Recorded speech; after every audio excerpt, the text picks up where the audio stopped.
You played more games with the 76ers than with any other team in your career. And I would say arguably the best years of your career. Would you agree? I think so. When I got traded there, it just been such a cluster. I don't know if we can swear on here or not, but Well, I don't think we're under FCC guidelines, so feel all free right. to So describe it any way you want.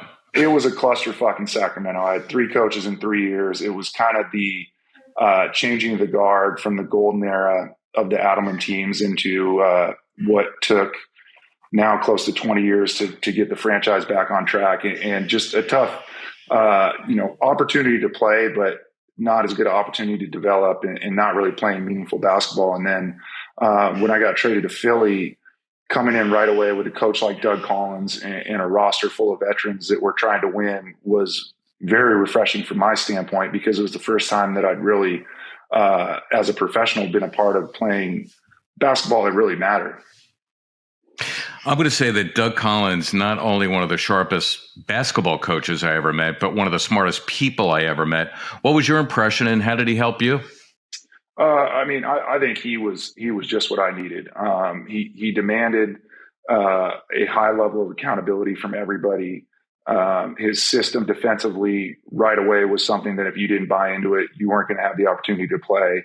And then off the court, I think he had an ability to connect with guys. Like I said, I'd had three coaches in 3 years. I'd four if you count college. So not a ton of consistency there. And that him providing that for us, and just having that stability and the track record and everything else for us to trust him, and vice versa, I think is how we were able to turn it around in my first year back there. You said system defensively without gumming it up with too much X's and O's. What does that mean when you say defensive system? Can you give us some insight into what that was? Well, I think a lot of it is as simple as just the priority of that end of the floor. Every game we went in and, on the whiteboard, there were numbers. We want to hold them under, this many points, this many points from three, this field goal percentage, and then this field goal percentage from three down the line. And I think having that constant reminder, and I think that coaching staff was a little bit ahead of its time in prioritizing the mid-range, at least from a defensive standpoint. And, they called it the yard, and making sure that guys were taking shots in the yard inside the 3-point line, but, not uncontested by the hoop. And I think kind of before the analytics storm really took place, I think they were really playing that game with, if we can just stick to these principles and in the game with this type of performance, then the math will be on our side, because we couldn't score for shit. So we had to hang our hat on that. Yeah, I don't think anybody really scored that much. I mean, at that time, it seemed like, games were in the 90s, and, now, of course, it's a lot different. 2012, quite a unique season, of course, the lockout, 66 games. And now, of course, everybody is pouting at the fact that the Sixers are unable to get out of the second round. But it was special to see the Sixers go 2 rounds in that season. Of course, Derrick Rose getting hurt in game 1 of the opening round series.